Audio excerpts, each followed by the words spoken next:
Okay, I fixed the audio stream. Got cut off last night. Thank you for joining. This is Chief Crow. Where's the curve? Seen a bunch of curverts, but haven't seen the curve. Anyone else? Have they decided who's going to go to Antarctica on the Penguin Tour? Who's going to do it? Who's going to go down and look at the 24-hour sun and come up with the most creative explanation that preserves the model that is the most marketable? I mean, that's the reason for preserving it, I presume. Okay, let's give a few more moments for people to show up. We were just in the Discord server having a chat. Lots to talk about this evening. Let me go ahead and open up the browser capture. For some reason, I've been having gremlins just attacking this computer, but we're just about... Okay, there we go. So I have a lot to go over, but I want to bring up the browser window first, and for some reason, it wasn't picking up. So forgive me while I go through this a little bit of tech support. I mean, I hate to do stuff on the fly, but that's just kind of where we are right now. Okay, I think I figured it out. I'm going to go ahead and open up phones as well. And just a heads up, in about 4 days, we're doing the whole AutoHoaxCon number 2, which, you know, I often speak out against proselytizing. You know, I am definitely against that. I'm not for it at all. However, if we do want to have a bridge to the world stage, if you don't want to be totally inaccessible and alien, I think it might make sense to do more of these, because it will produce, I think, more accessible content as far as someone listening for the first time on Saturday, for example, are going to hear my thoughts on the world stage and its use of fictional universes. So we'll get into that and much more. We're joined by Smarty Pants, Austin 108, Observing Reality, Patricia Steer, Armin Reed, Ted Stryker, Hero Paranormal, good timing, Quays, Let's Go, Reverse History. Yes, I heard about your upcoming, well, one of the things you're a part of. Great to be surfing the infinite plane with you. Absolutely. This is going to be a monthly event until eventually it becomes something with more in-person attendees. Algae Rhythms, I landed in the Discord chat in the middle of an interesting, fascinating topic. Yet we were talking about Scientology gang stalking. It's probably safer not to talk about that live. Not that everything here is, or anything here is private. Messianic Charlatan, Garrett Summers. Quay says it'll probably be William Shatner and Neil deGrasse Tyson that make it to Antarctica. Yeah, deGrasse Tyson gets a lot of flack, but I think it's undeserved. I listened to his podcast, and he is very interesting to listen to. His guests are usually worth listening to as well. And his last podcast had a guest that was talking about how we all live within a mental model, and that it's important to keep in mind that the model's not the territory, which is something that I often say here. And I think this is important information. The fact that we are all kind of more or less consenting to this consensus view that this is the world, these are its parameters. And it's like Westworld. You're just given control over to the programmers, and you're just a synth, as long as you get everything filtered through what they are conveying through their acceptable networks. Everything we're talking about is not even acknowledged. They don't even acknowledge media skeptics enough to censor it. And I think we can thrive in this environment. Joined by Ears Up, Oswaldo, JG5, Thirst for Truth, Project Honda Rod, Lean Dion. Yes, and Lean Dion, we mentioned you because we were talking about how the synths in Westworld who aren't following the program are called the outliers. And in today's media, we would be considered outliers, I think, in a really real sense. And someone else had said outsider art, and I think outsider media, but that is the point. You're inside their box, you're working within their closed system if you exclude from your perspective the existence of fake news, special effects, psyops, and perception management. And at this point, it's not even worth debating somebody about things like cosmography if they're still, because the model's internally consistent, like it or not. I came across this thread today where someone had said they didn't believe that we're on a globe because the model's flawed in so many ways. And they asked him for some specifics. Here's what he said. This is Owen Benjamin said, the flat Earth model is being challenged with an Antarctica trip, and the fear response is, in his longer post, he meanders a little bit, but here's what he says. There's lots and lots of stuff about the current globe model that doesn't work. And I kind of disagree with that. I think the model is designed to be internally consistent and self-reinforcing to those who are inside of it. And the advocates for it defend it and argue from within its assumed parameters. So I don't think you can name something that just, quote, doesn't work categorically. My principal argument against the model has to do with the inclusion that we've observed of CGI, movie magic, and hoaxed scientific miracles. These things have falsified the model. So that's kind of where I'm at with this. It's like, no, we got to go ahead and start at ground zero here and ask, well, can you trust anything from a group of, what do you want to call this? A theater of Psywar. We're talking about mind war specialists. We've been surreptitiously inducted into a global religion. So if you were scared as a conspiracy theorist at one point that there was going to be a one world order religion imposed on all mankind, yeah, we're already in it.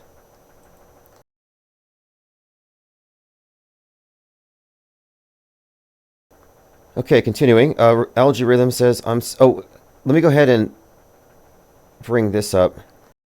I want to make sure no one misses this. At IPS.monster, well, I'll put it up later. I actually didn't finish uploading it. I have a flyer for Saturday, so I'll go ahead and put that up later on tonight. But it is Saturday at 3 p.m. Mountain Time. We're going to have a Zoom conference / AutoHoaxCon number 2. It's going to be a Zoom conference. But I am going to live stream it. But the Zoom participants are going to be those who will be able to do the Q&A. So it looks like Tim Pool's calling it quits. I never really got into his work. I'm not listeners in the usual sense, but I have studied them to see what memes they promulgate. And I think we correctly identified him as part of the controlled right. And he was uniform with all the others. And now he's calling it quits. But I seem to recall a couple of months ago, I said that they're going to do a controlled demolition of the alt-right. And then it comes out he's getting paid by Putin. And now he's calling it quits. Might be the end. We are well off. It is not a financial thing. We make a lot of money. But piece by piece, the structure becomes bigger and bigger and bigger until it becomes impossible to manage. You know, I would never call out anybody personally or individually. I would just say that, like, compound. Now, I listened to this. He has 30 employees. He's also the CEO. He's overwhelmed with work. Some employees have leaked personal data. And I believe some were stealing stuff on camera. So he's kind of calling it quits.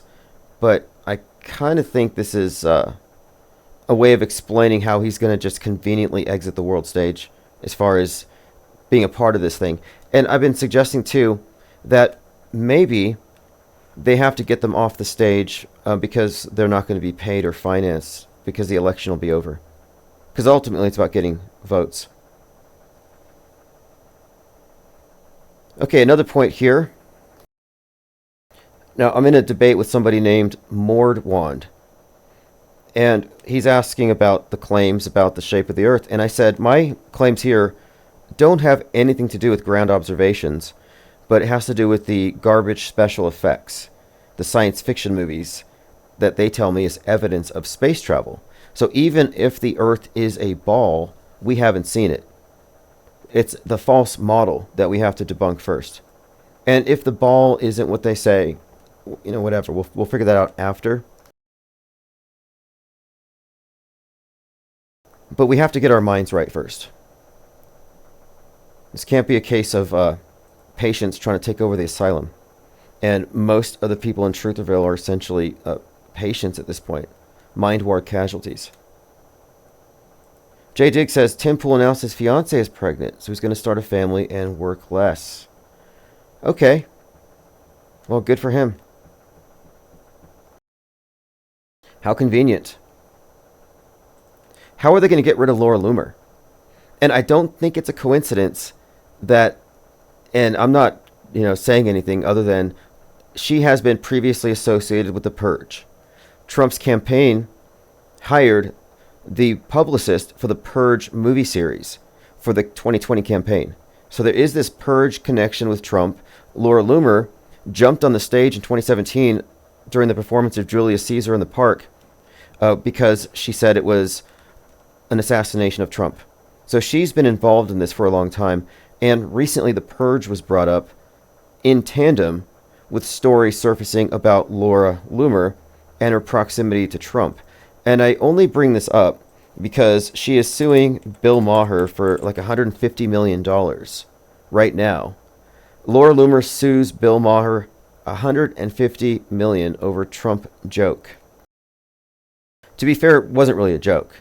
He in a very crude way, just basically said that she was having relations with Trump with no factual basis. I think it's a pretty good case for defamation, but she's hitting him up for $150 million, which is rather crazy. Bill has lately, I think, kind of crossed our radar for some of the strange and inappropriate things that he's said in front of underage people. I think the guy might be a little creepy, but not my purview. Just pointing out that Laura Loomer, Laura Looming, her exit strategy, something's going to materialize. Like Nick Fuentes. If Trump doesn't win, he's probably not going to be so relevant. I don't know. I kind of think not. I think the spigot's going to be turned off. Whoever's financing all these puppets isn't going to pay for their careers. They're being paid to do a gig. This probably includes Candace Owen. All these people who uniformly spout the same talking points and tap into the conspiracy crowd, I think their days are numbered. And again, this kind of reinforces that.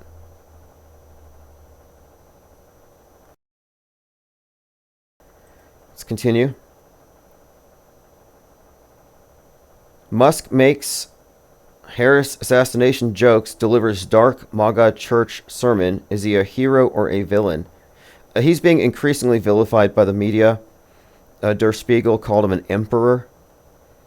I see him being referred to as an emperor quite often, which ties in with the Pope Elon theme. We play that song quite often. Elon Musk's empire of misinformation. And if you didn't know, those robots that he brought out were remote controlled. And there was a human operator. They were talking to a human being. LARPing as a robot. It's insane.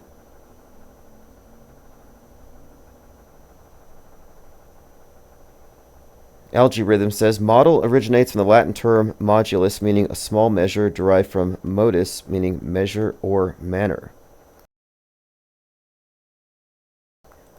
Yeah, people say, what does shape matter? What difference does it make? And from your perspective, it's going to look the same.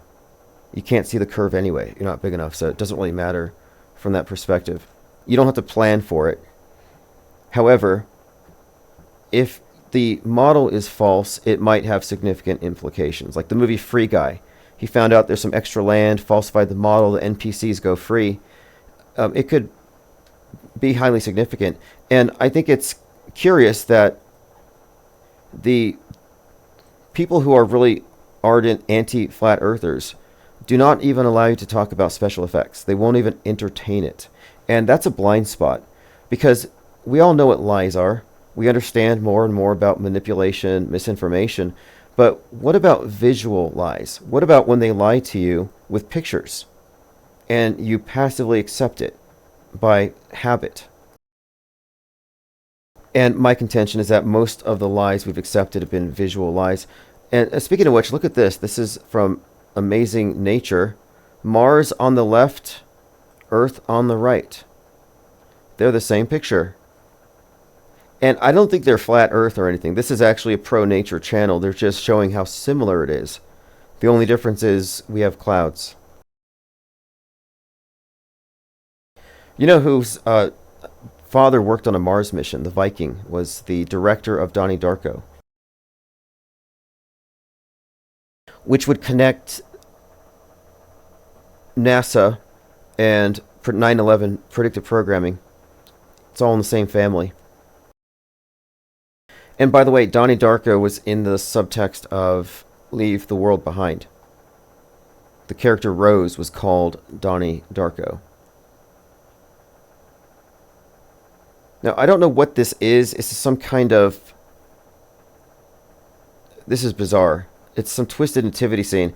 So this is from a MAGA-friendly church. This man is towing something down the aisle.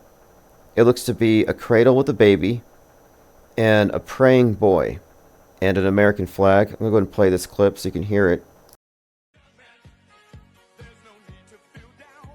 Okay, it's YMCA.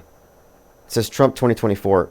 I don't know what this is, but you can't say it's not a cult of personality at this point, just to be accurate in our description.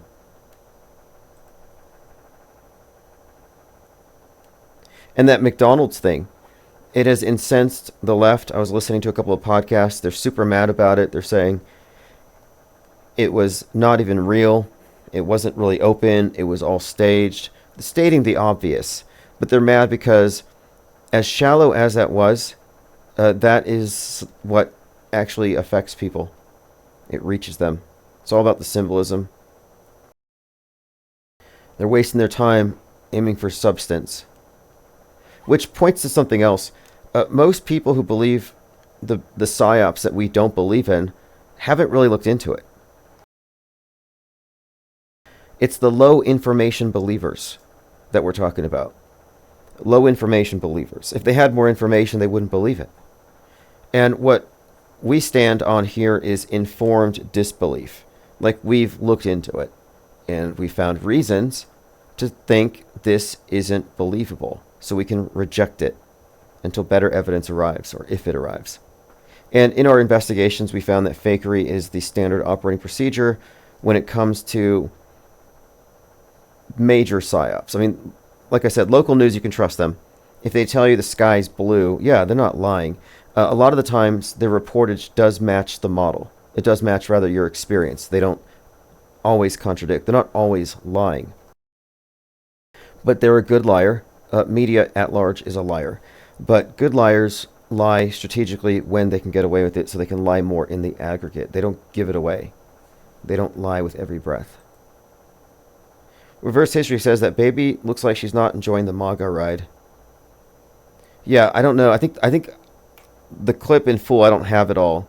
I think they went out to the back and they had a golden statue of Trump with his arms out in a McDonald's apron, and inside his belly was a fire, and they tossed the baby into the flame. Yeah, here it is. Yeah, that baby's not enjoying it. It does look like they're heading to a sacrifice to Molech. That's what it looks like. Lean Dion says, reportedly E. coli outbreaks at some McDonald's at the moment. MAGAs are calling it a conspiracy right on cue. Yeah, probably. They'll probably say Trump brought it. He wasn't wearing a hairnet. I saw some people complaining about that. He wasn't wearing a hairnet. I'm surprised those were real fries.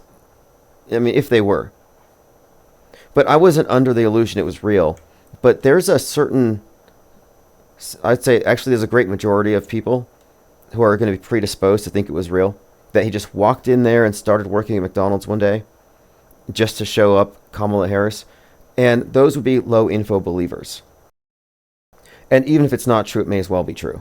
That's their attitude. They will fabricate evidence, of Tom Hanks, and he's a serial killer, baby eater, adrenochrome junkie. They will fabricate evidence and stories, and then you call them out on it, and they say, well, maybe this specifically isn't true, but it's pretty much true. It doesn't work that way. Like, reality doesn't work that way. But most people don't live in objective reality. Like, if you're not a media skeptic, you're not an objectivist. If you don't filter media with critical scrutiny, observing the worldview effect that it gives you by omitting and what it focuses on and whose interest it represents, you're just not an objectivist. By the way, Homeland Security is having a large-scale cyber security exercise on Election Day. Nothing to see here. And then you had an evacuation of all Capitol Hill buildings training exercise on the 21st. So that was yesterday. It was scheduled, so again, nothing to see here. Yesterday we were talking about Elon Musk and the baby seals, and I brought up the connection between Neuralink and experiments on apes, and how this correlates with disease X, the rage virus, which we're pinning on Musk. So it makes all the more sense now, looking at all this symbolism involving the rage virus and the ape, that Musk would also be involved in the literal experimentation and torture deaths of apes. Because if you watched 28 Days Later, that's essentially what happens. If you want to know what they were doing at Neuralink, watch 28 Days Later.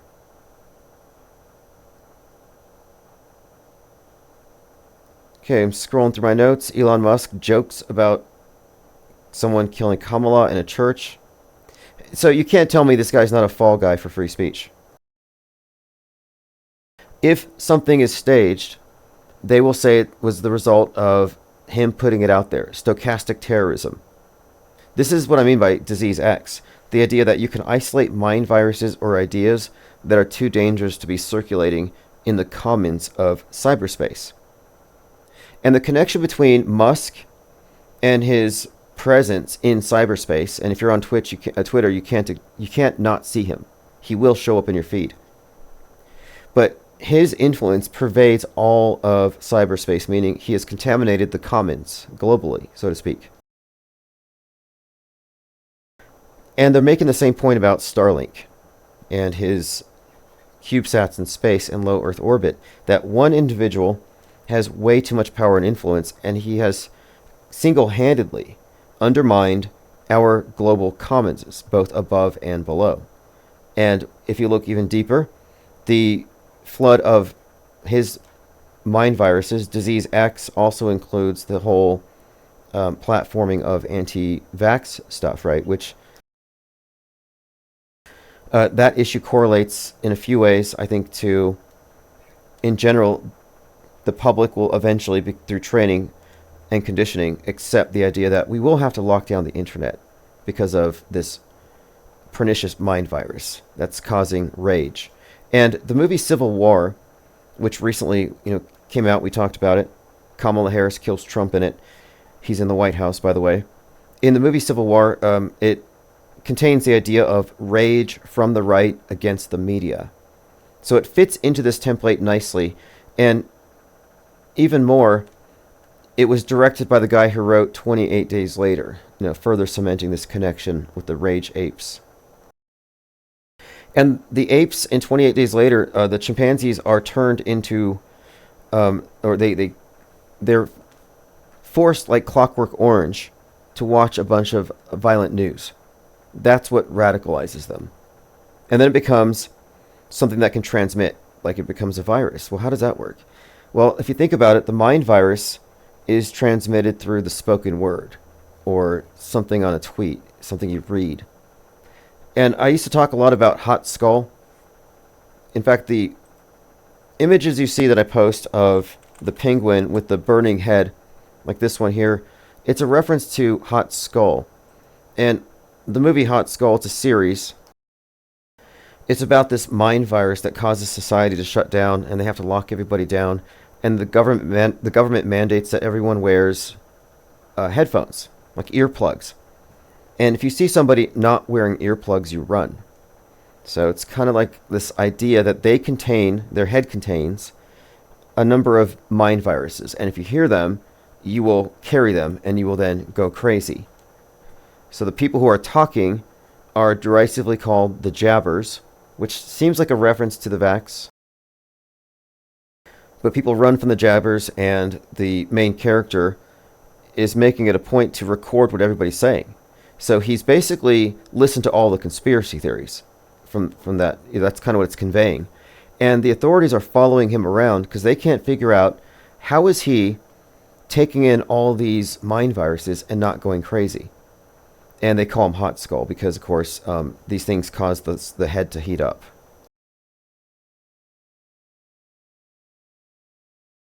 LG Rhythm says Eminem's going to sing in Detroit at Kamala's rally. He lives in Trump's tower, doesn't he? Well, Eminem has always been a part of the PSYOP entertainment complex. If you recall, he did a rap video about the Vegas shooter, blamed guns. Kind of a leftist perspective in many ways, not surprising. But there was something else about Eminem, I think it was a little more recently, where he performed at the Super Bowl and he kneeled at the end for Colin Kaepernick, which I thought was really kind of unusual. But it was the song One Shot. And I thought that song might be some kind of a reference to Trump getting his special day, that whatever they're going to do. The ear wound wasn't it. The ear piercing was not it. It was just the warm-up act.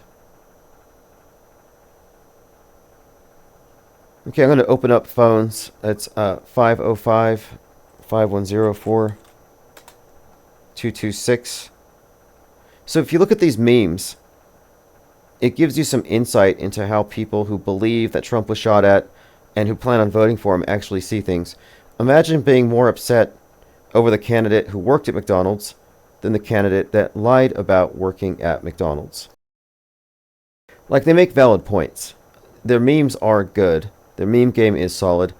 But they're operating within a controlled paradigm, which, you know, it's their choice, but it's more or less like state-olatry at this point. Has there ever been a president so deified?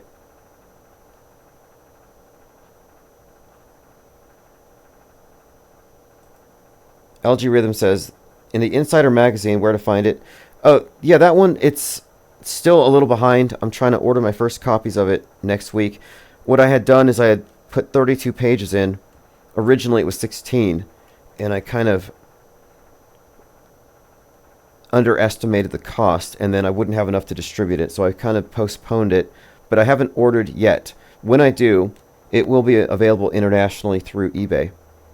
The eBay store makes it very easy to ship internationally, and so that's the solution there. Okay, this is Laura Loomer, speaking of. This is typical. This is atrocity propaganda. And it exists on both sides. She says, buzzards are circling Asheville, eating dead bodies of humans that haven't been recovered. This message was sent to me by a former police detective in Cook County, Tennessee. Horrific. So what you're getting here is a second or third-hand account with no pictures. One picture would ignite a controversy and possibly solve the problem. But they don't have any pictures. You know, it's like the whole QAnon thing was like they're saving the children who are being trafficked in the tunnels under the ground. If Q could just post one picture, please. Show us one of these subterranean New World Order daycare centers where all these children are being trafficked. One picture, and we'll go take a look. But all we get are these second, third, fourth-hand accounts. So she's like 5 degrees of separation from this, and she's 1.6 million hits in. It says buzzards everywhere. I spent the morning helping a woman, again, this is also anonymous, who runs multiple funeral homes. She had to use her Wi-Fi. She said the refrigerator trucks are full, and the hospitals have 1,000 unidentified bodies. They can't cremate as they have no power. They can't embalm because they have no water. They can't process paperwork because they don't have any power. This is worse than anyone realizes. And here's a picture of buzzards. Now, I don't believe this is true. I don't think this is enough information to come to a conclusion.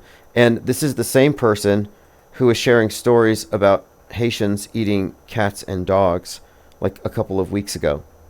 So you can't trust any of these people. They're paid to get engagement, to sow confusion, and just to deliver these not so subtle messages. The message here is FEMA's bad, Trump good or whatever. But 1,000? This is as bad as the mainstream overhyping the scamdemic. So it's important to just note that it really is both sides. This isn't both sides ism, not a moral equivalency that I'm creating falsely.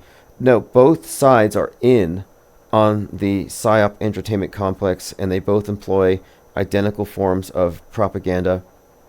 And once you identify a propagandist like this, you can just study them as such.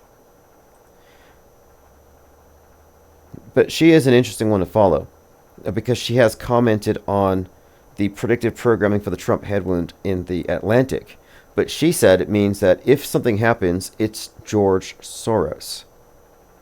Doesn't start off just eliminating the idea that it even happens. It doesn't like the assessment is always it's going to be real. But yeah, this is from a George Soros magazine, and this is the second example of the foreshadowing regarding the Trump head wound. And if you remember, he was on the golf course for the second attempt when Ryan Routh shows up. And if you look at predictive programming like foreshadowing, you do have some predictive capability here. I mean, ever since Robert Crimo shot up that 4th of July parade with the 47 tattooed on his head, he was going to Trump rallies, he had Oswald on his wall.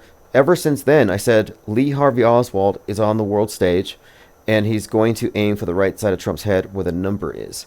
And back then, it was only a 45. That was before he put the 47 on there.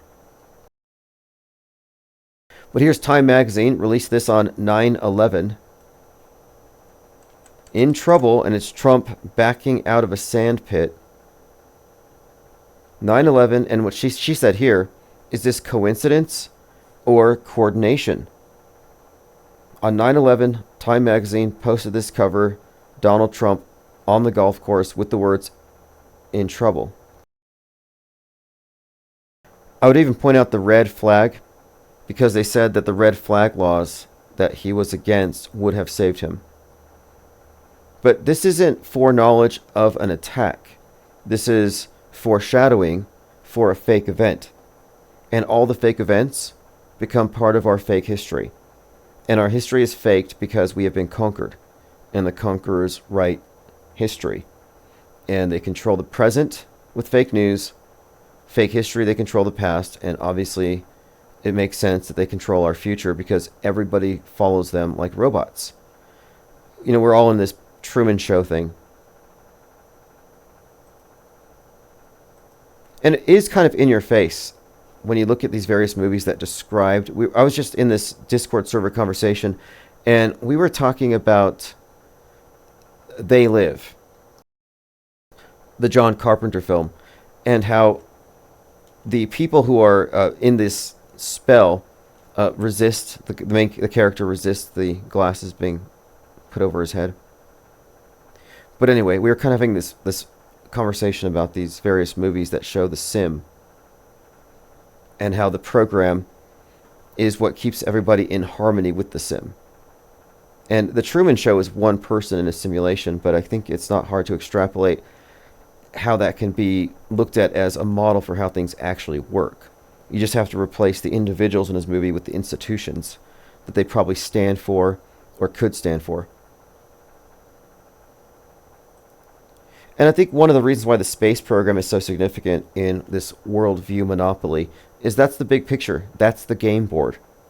Again, no way it's a coincidence that Musk would be one of the primary space fakers and at the same time would have such a huge impact in social media and even the election.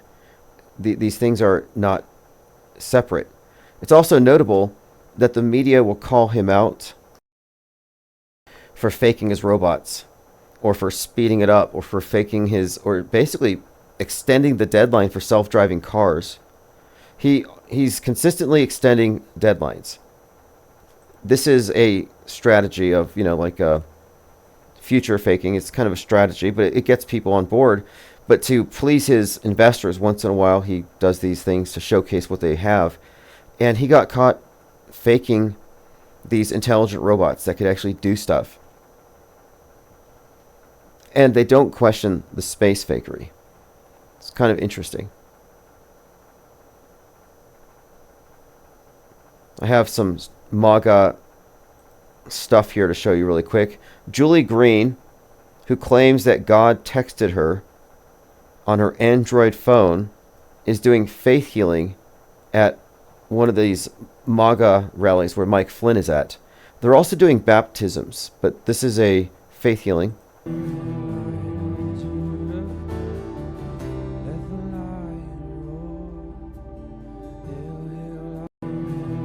So what are we looking at here? And when Trump says God saved him, and it was 6:11, a reference to the armor of God, that was a clue here. This was also highly scripted, because the Ephesians 6:11, is that the one, the armor of God? That has been a mainstay of right wing for a long time. Richie from Boston, armor of God. They were always talking about 6:11, and we had connected this number with McVeigh and Waco. And it's been a consistently reoccurring number associated with domestic violent extremism and the Turner Diaries scenario. Again, McVeigh. So it's kind of interesting that they shot Trump at 6:11, and they've managed to turn this into a form of synchromysticism, where instead of seeing it as fake, they see it as the hand of God. They lean towards the mystical explanation for what they saw.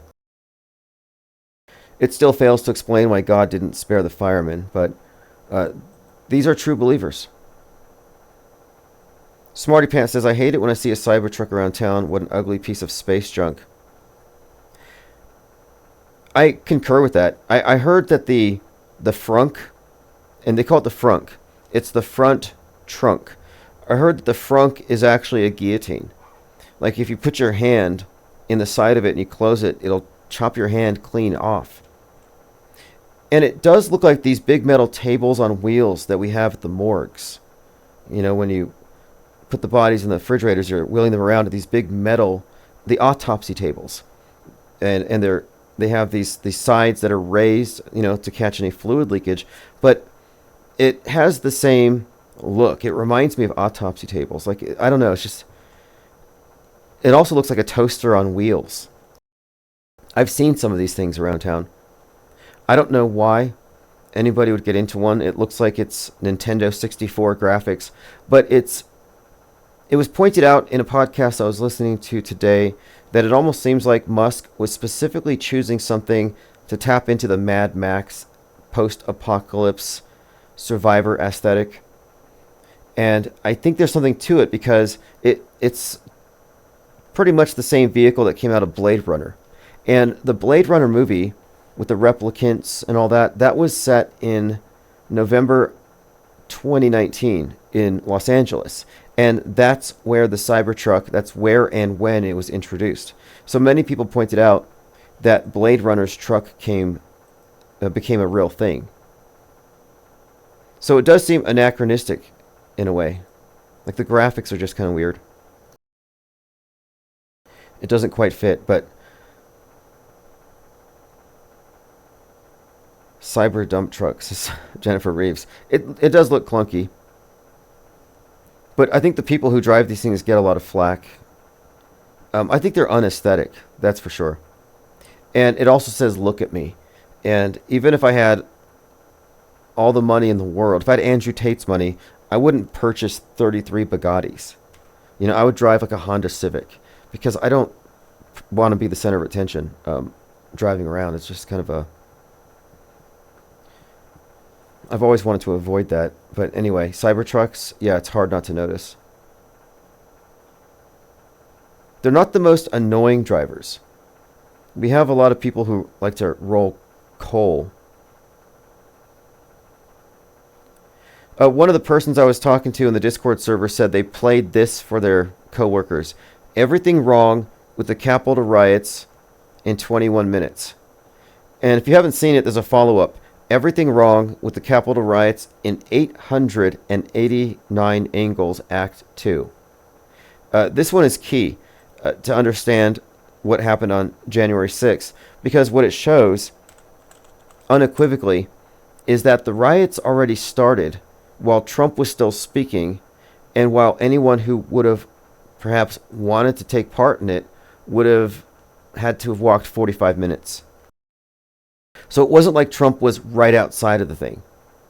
There was a 45-minute walk to the ellipse, from the ellipse to the Capitol. And during that 45-minute period where people could have gone, the theatrical riot had already begun. The fakery had already started. They were already inside the Capitol. So it was staged. It was a closed movie set. Nobody died. Ashley Babbitt's not dead. And one of the things that is probably hardest for people to come to terms with is that Trump is in on it. And you just got to follow the logic. If Trump is in on January 6th, which was way beyond an inside job, it was a bipartisan hoax. It was a hoax that both sides were complicit in. Both sides in media, from Alex Jones to the other side, they're all in on this fakery, including Trump. He's the head of the snake. So this automatically should have you question what 713 was really about. That could not have been an assassination attempt. He's part of the movie. So he's not even like a hero fighting for the people. He's part of this massive operation, which I think for the most part is creating this false view of nationalism so they can destroy it. So I don't think that anyone who's voting for Trump has really done their due diligence, because this work by Woo's News doesn't just expose January 6th. It actually is damning when it comes to Trump and the entire story. But people don't want to step out of the movie because they're in a movie. Reverse History says Musk is a Burning Man participant, an event I see prominently promoted in the cinema via Road Warrior, Mad Max 2. I liked Furiosa. I just watched it. It's a really great movie. But you have a point here. There's a lot about that movie. Obviously, it's built on this future dystopia after we soak up all the dino juice because of greed and capitalism, and everything dies. Typical stuff. But the imagery there, yeah, it's certainly part of a dystopian aesthetic that reinforces the paradigm that they're implementing. And that's why I think it's also notable that the MAGAs are often shown in big truck convoys, rolling coal, big flags. They're the cause of climate change. But these things are meant to be synonymous. The sinking of the West. And I think they're trying to create the epitome of everything that's wrong with it in MAGAism. And Musk is a huge part of this.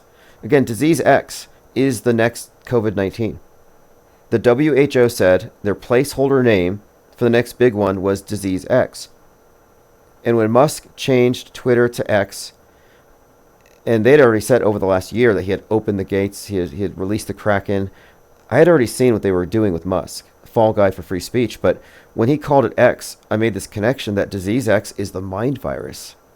And that they used 2020 to train humanity. Collectively, we were all trained into this model of this contagious thing is released.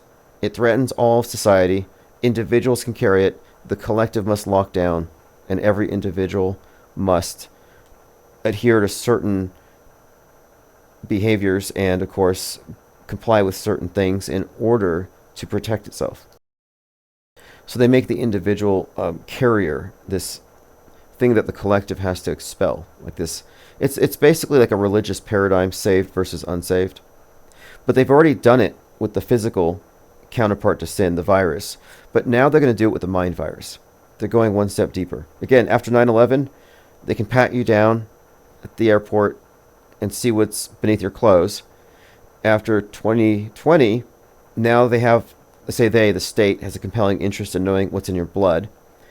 And then, of course, we're getting to the point where now they need to know what's in your browser history. What kind of mind viruses are you carrying?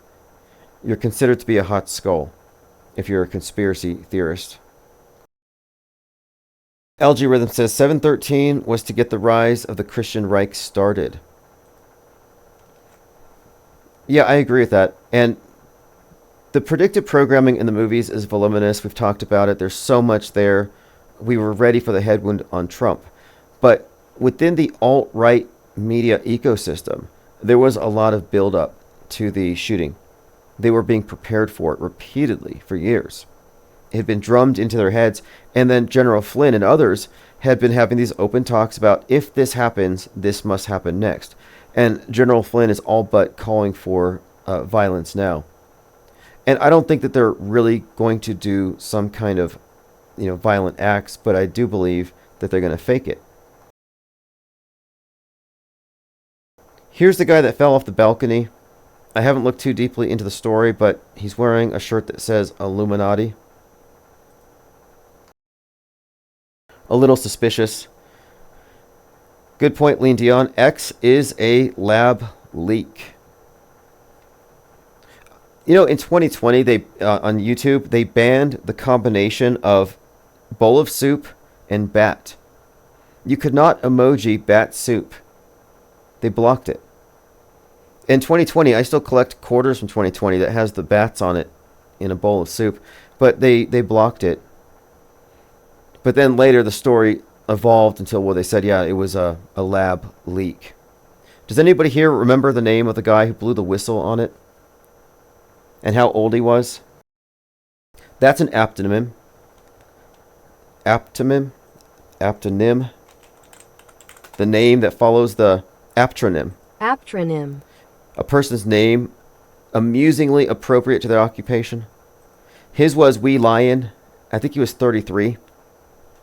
Wee Lion, 33-year-old, and he was like the first one to die. I think he even took a selfie as he was dying. We saw a picture of him with the mask on. But there's always these clues they drop.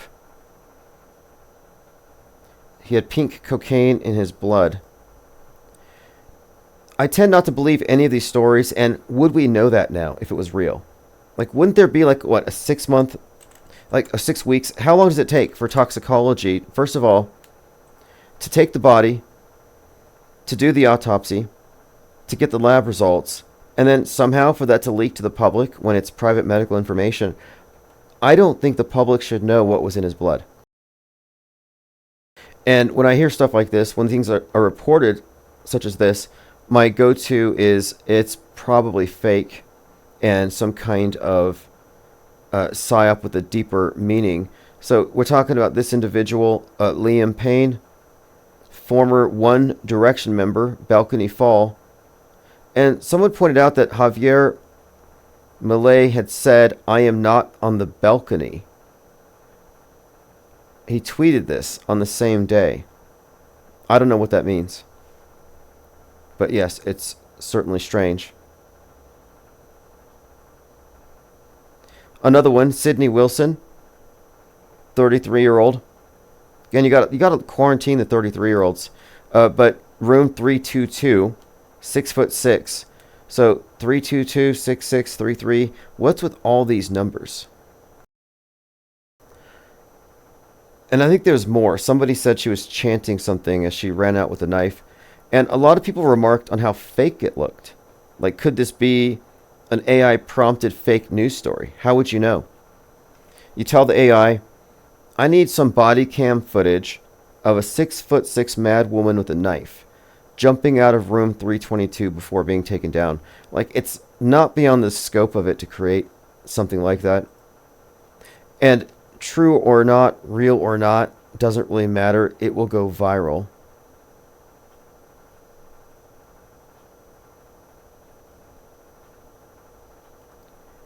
Okay, I said phones are open, but I had accidentally closed that browser window, so now they're officially open.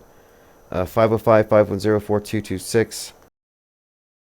Again, just a quick reminder, Saturday is a Zoom conference, and I'll put out a newsletter tonight in which you'll have a link if you want to sign up, or you just can watch it live. I'll make sure you get the live stream notification. The purpose of what we're doing is to proliferate our mind viruses. It's sort of like the opposite of Disease X, though.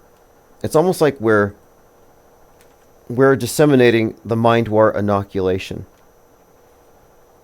Like, I'm kind of the Bill Gates of auto-hoaxing here. because what we're doing with AutoHoaxCon is we're describing a methodology, an approach to consuming media, which would allow people to sidestep a lot of the over-engagement with agitprop, atrocity propaganda, and psyop theater. This is actually kind of a public service, the fact that we even make it available. Cult deprogramming. I think it's even expensive. I've never done it, but there's a number of people who specialize in cult deprogramming, which is a thing. And that's what we're looking at. It's helpful to look at this as a cult.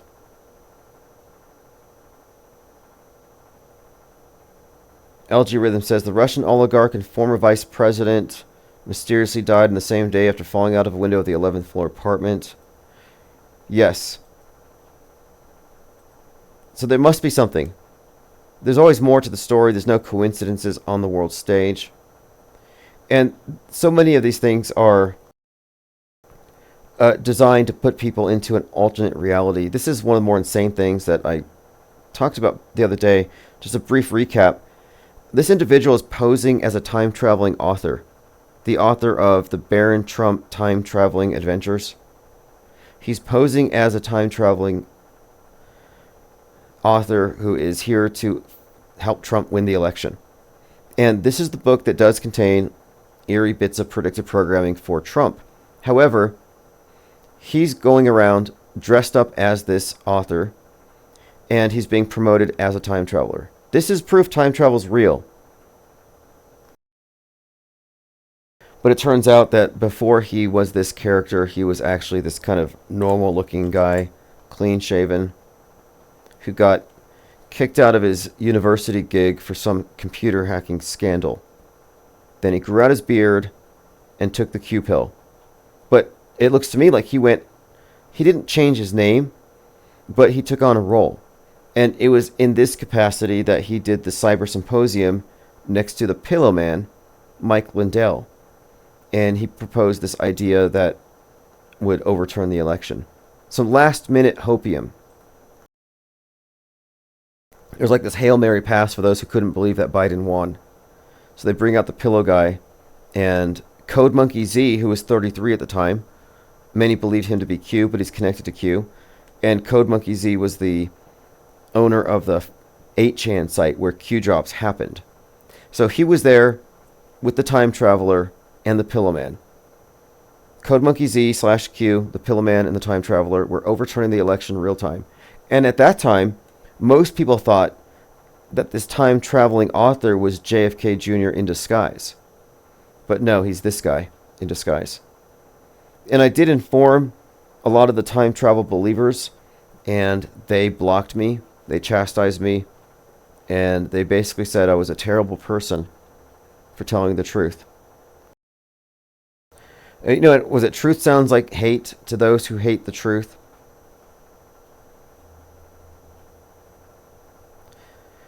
In minor news, Alex Jones shaved his head. This was being shared. He shaved his head as sort of a statement that he's getting ready for war. Alex Jones is bald now. A number of articles have come out about this. Alex Jones ordered to pay $965 million. Isn't that crazy that people still think that he's not on Team Sandy Hook? That's an important point to keep in mind as well.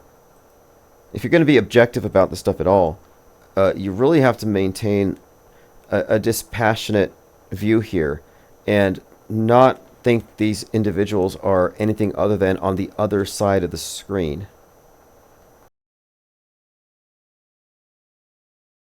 What's up, ADR? Thanks for joining.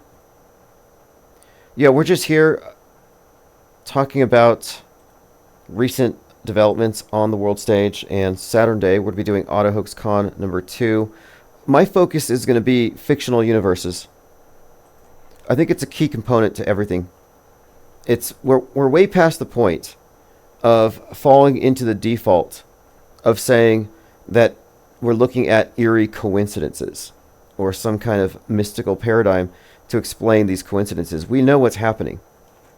And now we can talk about the utility of things like fictional universes. Like, why do we have so many instances where the Batman narrative overlaps perfectly with news stories? Even to the point where the villains, the Joker shooter, or Joker Sarnoff, the Boston bomber, like, these are intentional, and I think these are dead giveaways as to who's behind, or who's the mind behind the psyop. Like, Kubrick has Apollo 11, 9/11, his signature's all over it. Kubrick's signature is on the Trump shooting on his ear. That would be a callback to Full Metal Jacket and the target on the side of Joker's helmet. And Joker represents, in the subtext, JFK, who did a little bit of war photography or something. But one of the key insights to our analysis of predictive programming as merely a way to entrain the public to future fake news and fake history, one of our points has been to note who wrote the predictive programming script, the scene, who's responsible. Like, recently we've been talking about Francis Ford Coppola and Megalopolis as a metascriptor. James Cameron, metascriptor. But what real-world events are these directors also a part of? So Kubrick, Apollo 11, I would say James Cameron and the LA riots.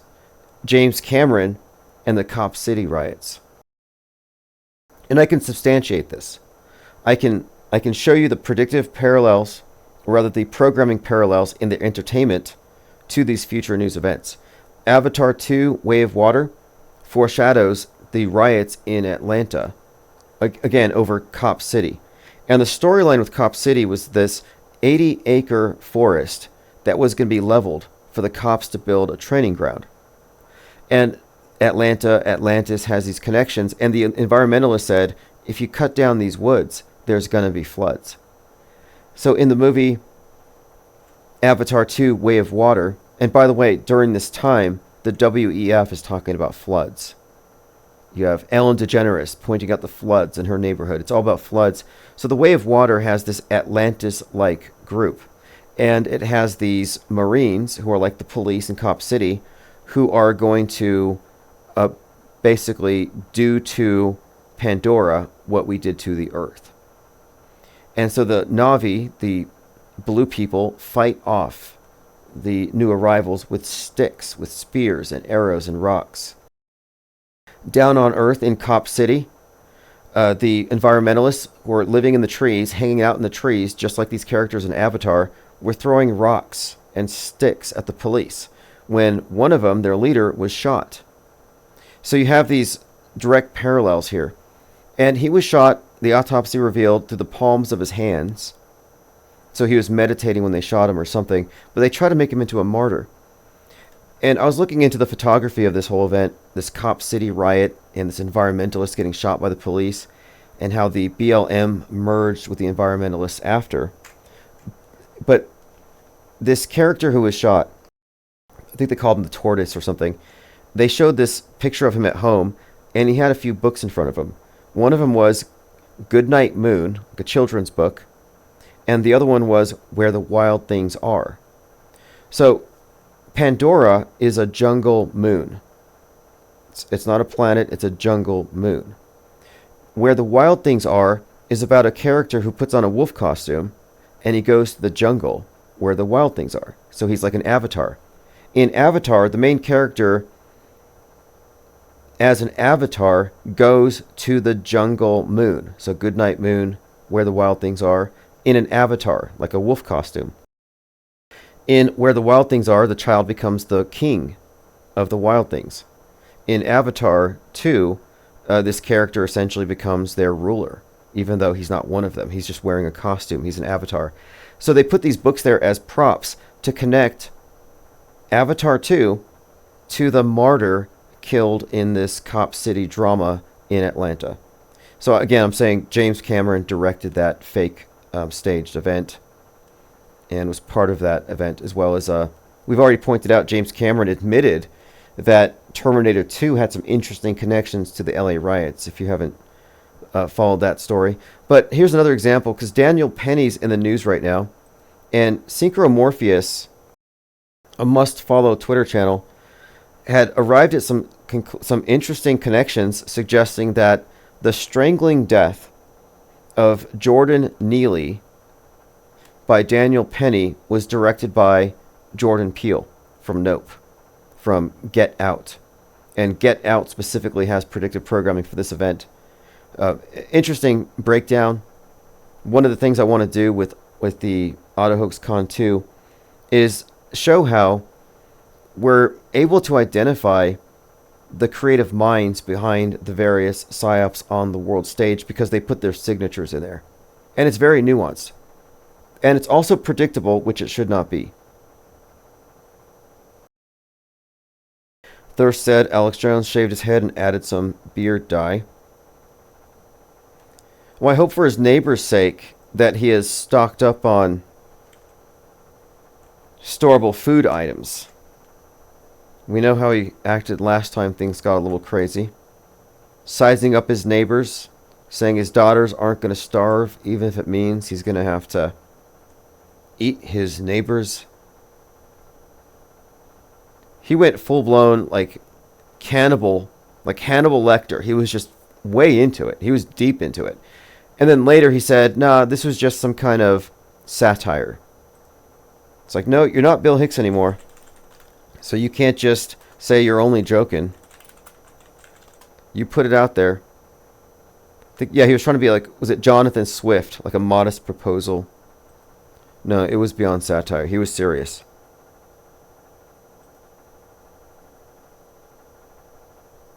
No, now that I'm here on Twitter really quick, I see John LeBon had responded to one of my tweets.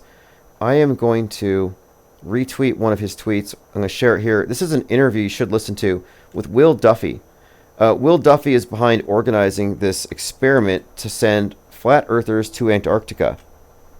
And he was amazed to see how many people turned it down. Reverse History says, Fallout, Episode 4, directly preceding the episode with the bleeding Trump foosball player, has a scene of a cannibalistic character, the Ghoul, saying he's going to eat his neighbor's ass. Fascinating. Because Alex Jones literally said he was going to eat neighbor's ass. That he would eat them like corn on the cob, and that he would eat the liberals first.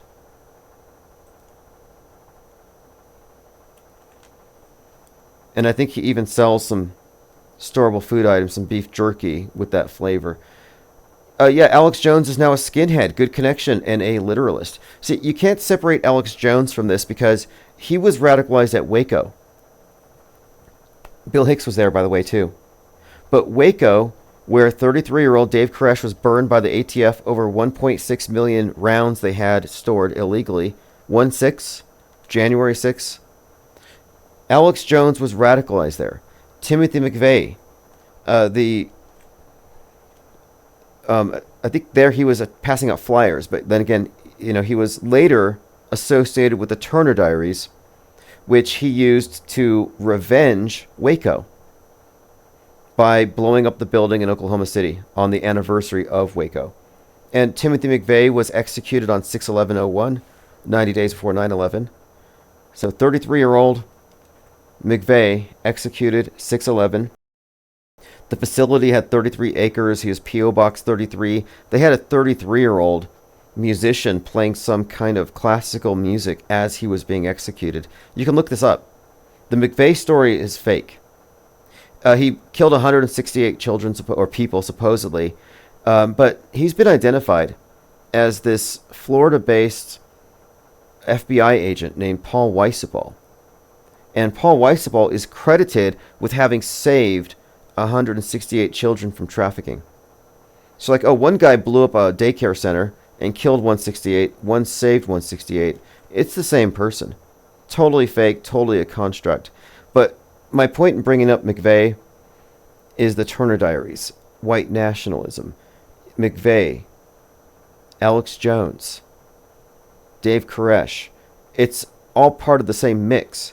And Waco is where Trump kicked off his campaign. And the day before he kicked off his campaign, Netflix released Waco, American Apocalypse.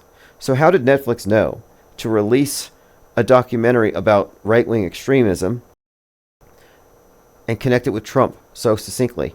And then while Trump's in court on 4/19, the anniversary of Waco, Maxwell Azarello sets himself on fire outside of the courthouse next to a hot dog stand.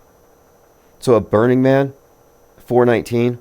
There's a consistency, there's a story being told here, and we've unpackaged it for the most part. My point here is that the skinhead inference from Alex shaving his head is probably very accurate, very astute.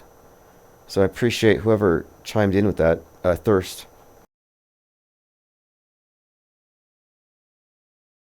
N.A. Literalist said, I just said send flat earthers to the Antarctica yesterday. I'm willing to go. If I had $10,000, I would go right now. And if anybody wants to pay to send an IPR reporter and myself, because I need someone to cover it, to the South Pole, I will give total rights to the ensuing documentary. We'll create a documentary, and you will own it. So there's an incentive to financing it if anyone is interested. And maybe we can get there before any controlled op agents go. If nothing else, we'll take some photos with the penguins. Ask them what they know.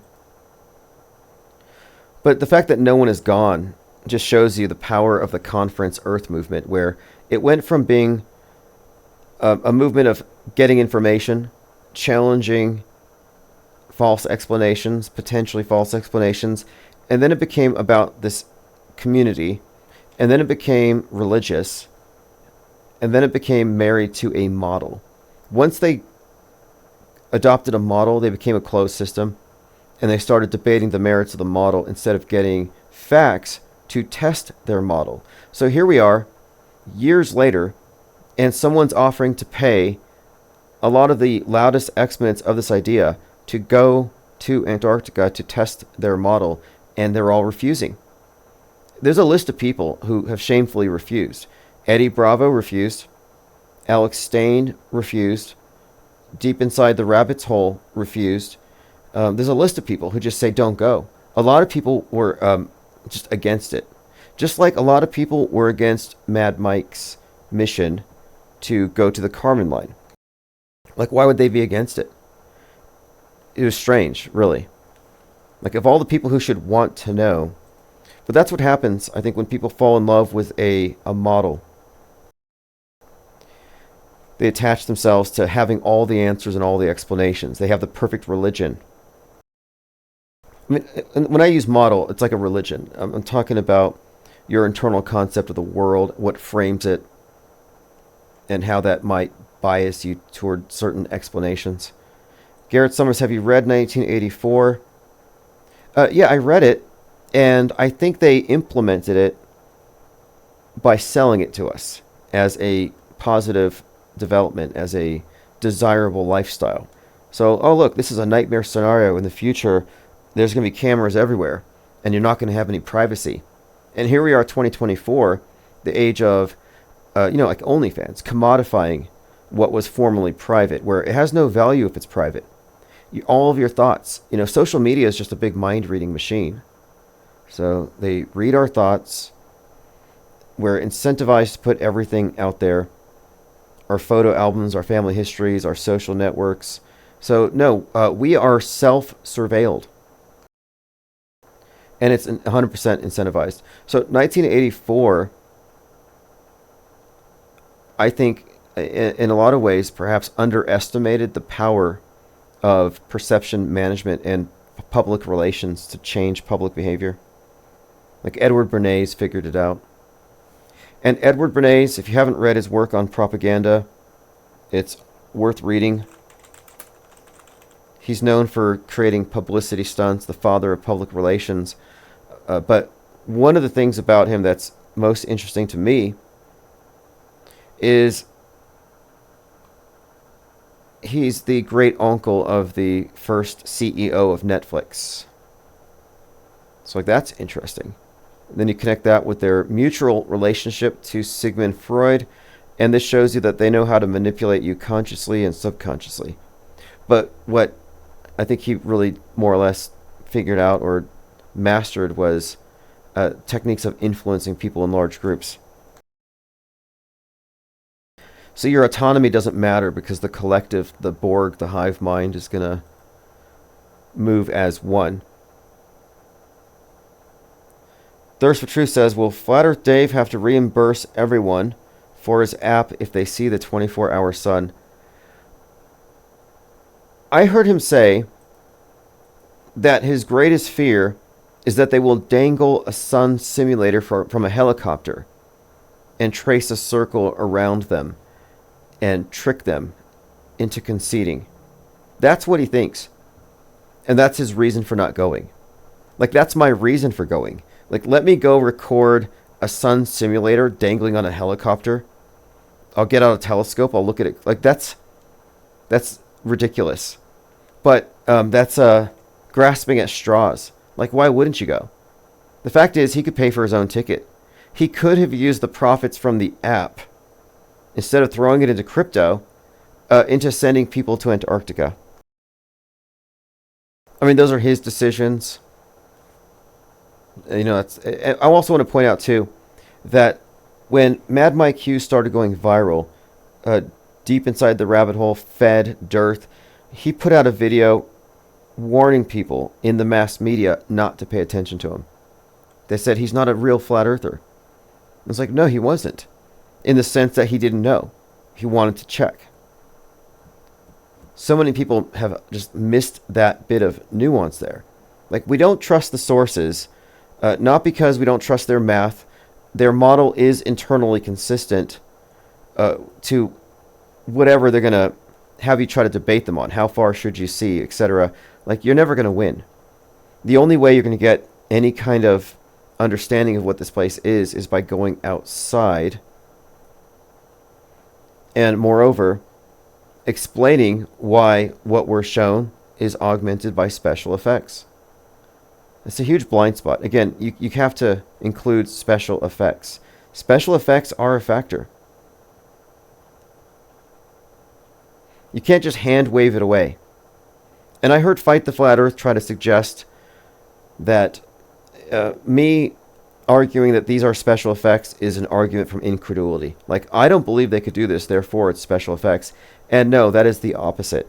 I'm talking about green screen glitches, light diffusion on the spacewalks, indicative of it being underwater. And we were talking about harnesses. Are they using harnesses, or are they using something like out of Christopher Nolan's Inception, where they have some kind of a seesaw and a counterbalance that allows them to simulate zero-G? And no one was able to explain away vein gate, the astronaut who flips and then his forehead vein pops out and his cheeks inflate, his eyes swell shut, his ears stick out, and his face turns red. Like, I'm pretty sure this guy's on Earth, hanging upside down. We have way too many examples of special effects to let them hand wave it away. So they're just not informed. They're literally reality denialists. And what they're missing, and this might help them, and if you're explaining to somebody what they're missing, is that they are being lied to visually. And if you're not accounting for the visual lies, then you're gullible. It's like you're just downloading a false set of narratives, a false paradigm. You're just a passive receptacle to propaganda at that point. Never forget bubbles in space. No, they already diffused it. Bubbles in space are no longer a talking point. Even though you can point these things out, they'll say it's space dust. Space dust. And my take on that is, if there's so much space dust that on every spacewalk we see it, then why don't we see clouds in space between the Earth and the 238,000 miles to the moon? Wouldn't there, in the aggregate, be enough of this space dust that is so plentiful in low Earth orbit to create the occasional cloud? Like, occasionally there should be dark patches in the sky blotting out entire constellations. It's never the case. If there's no clouds in our local atmosphere, you can see for light years. You can see all the stars. Like, what about the space dust? So the lack of space clouds debunks outer space, in my opinion. Maybe not in and of itself, but it's a big clue. You got to look for what should be there but isn't. They need to explain that away. Yeah, mice without spacesuits in space, that was a pretty big one as well. That was in 2019, December 2019, the CRS-19 launch, where Musk sent genetically modified mice to space, and there was a mouse on the outside of the rocket. That was a perception test. I showed it to a lot of people. I showed it to Mick West, and he said to me, that's a video compression artifact. So then later he said, wait, I was wrong. That is ice. It's actually just ice. And it is not a mouse. And I said, could you at least concede with me that it looks like a mouse? And he said no. And I'm like, that's crazy. Because whether or not it's a mouse, it looks like a mouse. Like, I see clouds, and hey, look, that cloud looks like a couch with a hand coming out of it.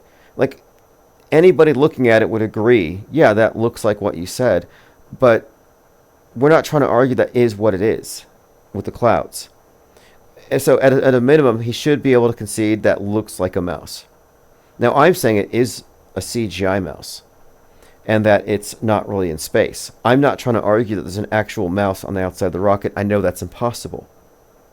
But even from their perspective, they should be saying, even though it's not possible for a mouse to be on the outside of the rocket, it is remarkable how this space ice at Mach 8 is animated to look like a mouse. At a minimum, they should be saying, that's amazing. And they can't even concede that, which is sad. They can't appreciate nature and just these random things that could possibly occur. But what they also miss is that this was the very mission where they were sending, quote, Mighty Mouse to space. And who's Mighty Mouse? Mighty Mouse is a cartoon mouse who flies in outer space without a spacesuit. So here you have the Mighty Mouse mission, and ice forms in the shape of a mouse on the outside of the rocket, and Elon Musk can't draw attention to it and say, hey guys, the coolest thing in the world happened.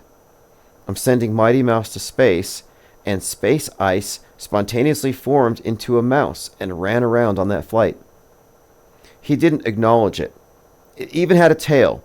It had Mickey Mouse ears. Mousegate. Now, why wouldn't he acknowledge it? Because he's guilty. Because that had to have been, could only have been, a CGI artifact, a deliberate animation inserted onto the fabricated SpaceX rocket launch. It gives away the fact that this thing was a hoax. I have a video of it. And by the way, when I talked about this, I picked up a follower on Twitter who was the head of security for Starlink satellites. And I checked, and our only mutual connection was Elon Musk. So there, you're looking at space ice, a video compression artifact, or your eyes are lying to you and you're not seeing anything. Or you're seeing a remarkable coincidence. What do you see? I mean, I'm looking at a mouse. A cartoon mouse put there as a joke that he can't take credit for because it would give away the fact that this whole thing is just a psyop. Dirk says, are all politicians all liars? As are all people saying space is real, it's all a lie? Yes. But there are different levels of lying and different levels of culpability. There are unwitting liars. You know, we live in a world of lies, and what do you expect? You know, you're not really given any non-lies to traffic in, so it makes a liar out of you. But I don't think people know the magnitude of it. Well, they certainly don't. They can't. They won't understand it. It's a huge blow to the ego to recognize that you've been duped and fooled. And I think that's why media fakery is so easily understood by people who had got their start questioning these NASA hoaxes. Because if they can lie to the world and fool everybody on that scale, then these other things are quite easy to understand. And it has a unified purpose. They're faking above and below. It's the same fakery department. Jay Nelson says, looks like a penguin. Kenny Edwards says, if you're in Masonry, you can't get out. Well, you can stop paying your dues, and then you're considered to be a fellow. But what does it really mean? You know, you're talking about a club with these archaic oaths that they no longer enforce. We had this conversation yesterday about the Glasgow smile, the Joker smirk, which seems to have its Joker, it's Brandon Lee the Crow. That Smile movie has the same thing, but it seems to originate with the Black Dahlia murder. We were talking about this in one of our talks. But anyway, no, they no longer do the Colombian necktie thing. The Masonic penal codes. But I would say that we live in a very Masonic culture. Like, we've all been collectively baptized into some kind of religious paradigm, just not on the insider level. LG Rhythm says, cognitive dissonance to see the mouse yet deny it's a mouse. Yeah, this is what I'm saying. Are you going to believe me or your lying eyes? And that is a mouse. And this is a problem. Because however you look at it, it's a problem. One, it's an astoundingly remarkable coincidence that is being ignored. Two, it's evidence of some kind of tampering, which could not have been during the live feed, which means that this was pre-produced. The problem with that proposition is it would reveal that the rocket launch that you see from the ground doesn't connect to what you see when it's in, quote, space. Because obviously the thing that you see from space was pre-produced. So what do you mean? Space launches are pre-produced? Well, then that can't be true. Because if that's true, then how did the ISS receive it on time? If it was a pre-produced movie. So this looks to me like Elon Musk's sense of humor got the better of him. A little inside joke, an Easter egg. It wasn't meant to go this far. And as I said, after I talked about it, Starlink's chief of security started stalking me on Twitter, and I messaged him because we saw that this guy was only following me and Musk. And I said, tell Elon the IPS knows. Hashtag Mousegate. But yeah, this is 100% proof that space is fake. Or it's faked. It's fakeable. And again, this is like a house of cards. If this mouse was inserted there by Musk as a joke, then this was pre-produced. If this was pre-produced, then this module did not go to the ISS. And that matters because what keeps the ISS in orbit are these periodic boosters where the supply module comes in, it bumps it, and it gives it a little more momentum, and they get their supplies. So you can't just say, okay, well, this was faked, and then say the ISS is real. No, this is like, it's a contiguous unit. It's like Jenga. You know, and you're pulling from the entire bottom row here. If this is fake, nobody sent anything to the ISS, then how is the ISS even staying up? Like, this just pulls their whole story apart. And what's kind of funny about this, too, is Elon Musk often references the number 42 from Hitchhiker's Guide to the Galaxy. And it says, don't panic, because the world's about to be destroyed. Don't panic was on the dash of the Tesla Roadster sent into space. But another thing about Hitchhiker's Guide to the Galaxy is the use of mice. So the mice, we find out, are the most intelligent species on Earth, and that they have been studying us this entire time. So there might be another inside joke here connected to Hitchhiker's Guide to the Galaxy, Not quite sure, but anyway, it's a joke.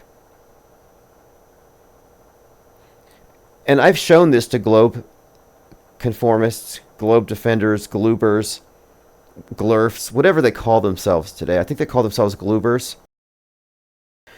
And I say, hey, what do you see here? And they're always saying the same thing. They're just like, you're crazy, man. 2 plus 2 is 5. I'm like, no, it's not. Count your fingers. And they're like, no, 2 plus 2 is 5. Stop trying to tell me that's a mouse. Like, they can't handle it. Cognitive dissonance. They wear earplugs, like that movie Hot Skulls. Like, that's what we're basically doing here, is we're presenting evidence that falsifies their model. Lean Dion, Biker Mice from Mars, great 90s cartoon. Yeah, I like the artwork. I was studying it recently. We have this graphic novel script. It needs to be animated, really. Which involves the penguins accessing an underground base in Antarctica and getting their hands on unregulated nootropics, smart drugs, and several generations later, these exceedingly intelligent and brainy penguins avail themselves of whatever's in the laboratory, and they get into a cyborg tech, and they give themselves opposable thumbs and fingers, and they self-evolve. Eventually, though, in this storyline, they do encounter the deep underground Mars base, which hasn't been populated yet, except by rats. And these rats have similarly undergone a transformation of their own. I had this plot line that involved Martian rats in the deep underground Mars base. And yeah, they got into everything, including the smart drugs.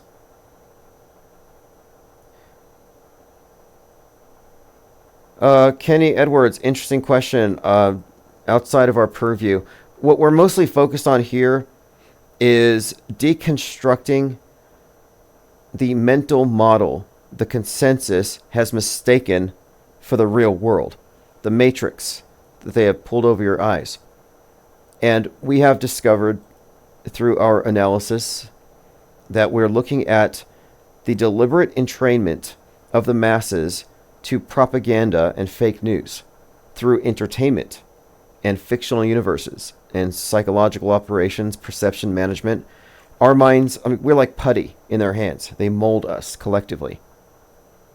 And what we have determined is that the net effect of faking the news day after day, week, month, year, decade, it becomes history. And they're faking history. And they're controlling history. So they therefore control time. And it's given away countless times. And we were talking about Megalopolis, and the characters, the design authority, are the metascriptors. At the very beginning of the movie, these characters who look like the strangers from Dark City about time control, they're doing a 9/11-like detonation in Manhattan. They stop time.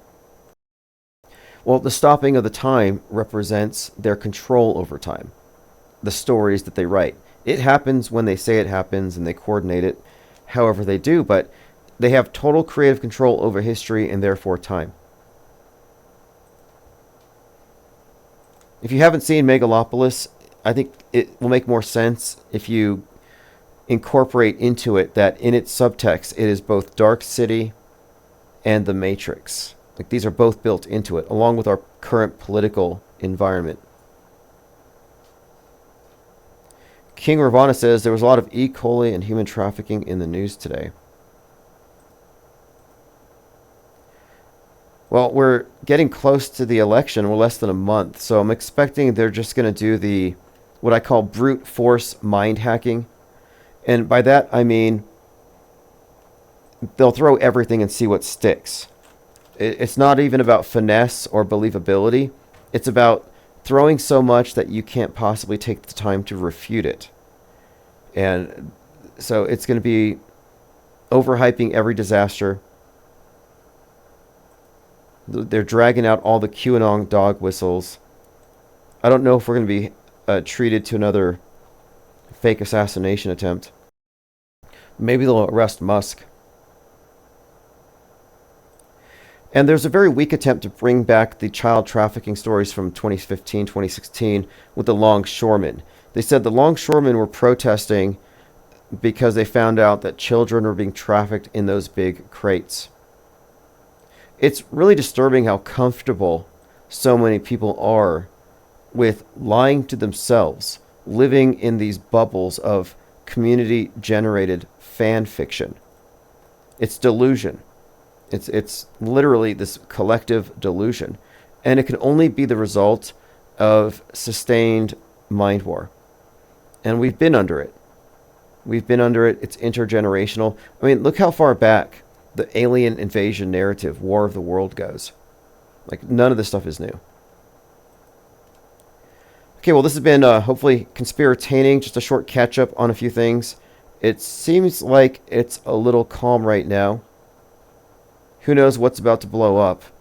I brought up Tim Pool calling it quits, and to me that just fits what's going on here, part of the controlled demo of the alt-right.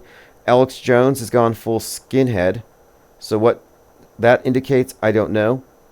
Musk has been painted up as the Joker and Dark MAGA on Drudge.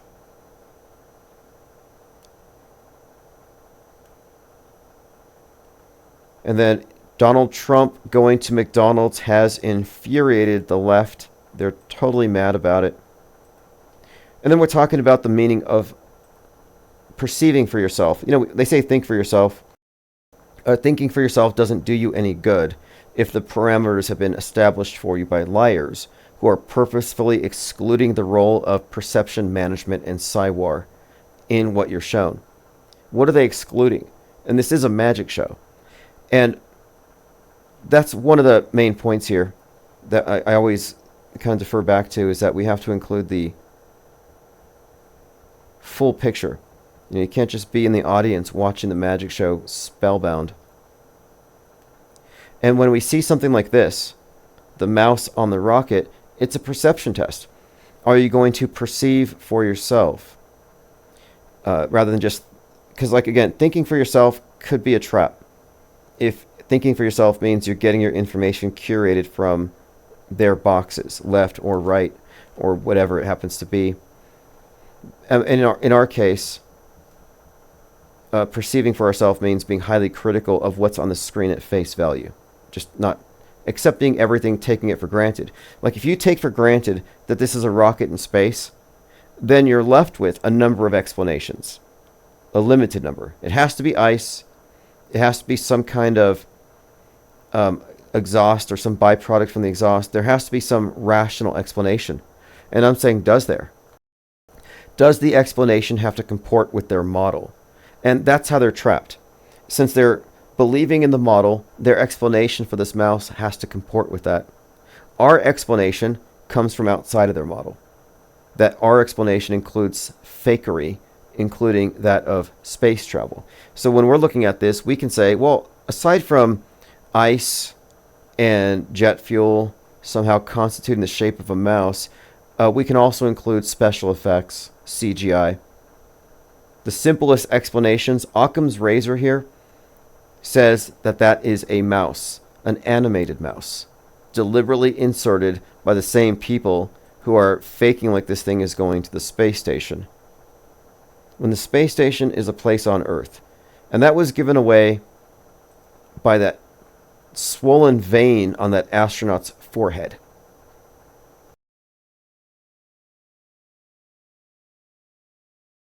King Ravana says automation of Happy Meal is around the corner. Oh yeah, automated and drone delivered. That's going to be the future.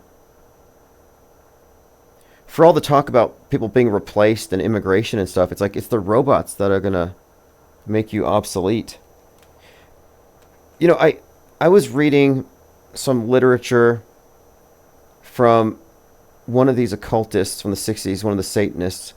It was the high priest wrote something about the future where in their ideal world it would be fascist and the masses would be replaced by robots and the excess populations would be shipped off to space ghettos. And they even advised when they start shipping people to the moon, don't go, But at the same time, don't spoil it, because all of the people that you really don't care for are likely gonna go. So he suggested that they were glamorizing space travel because at some point in the future they're gonna offload the excess population. That's just misanthropic and hateful, but it's interesting as far as getting a little bit of insight into how the elite might actually think about people. Replacing you with robots.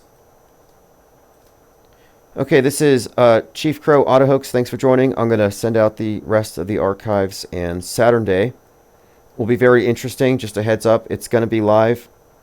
It's also going to be Zoom for those who want to participate in the Q&As.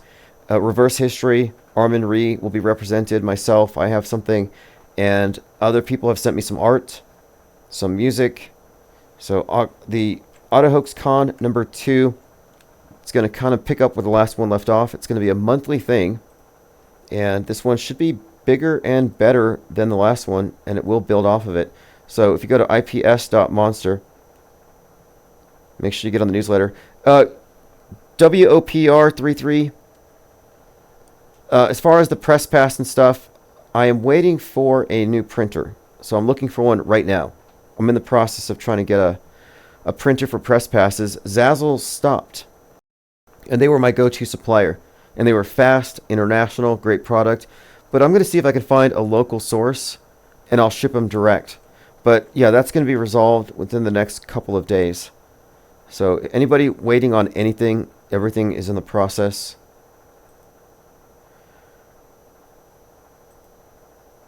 You know, I would crowdfund McToon and Fight the Flat Earth to go to Mars. Like, I would crowdfund it. Send them. Send any of these individuals to space. I don't think they could go.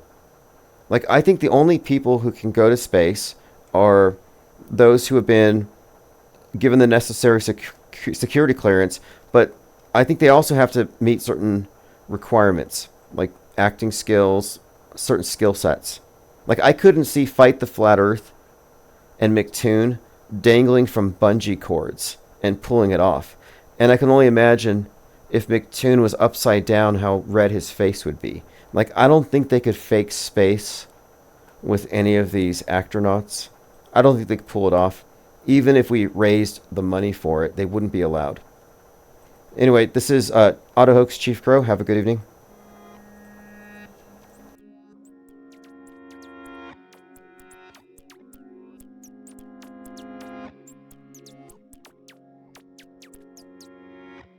I'm on Auto Hoax, and it feels so good.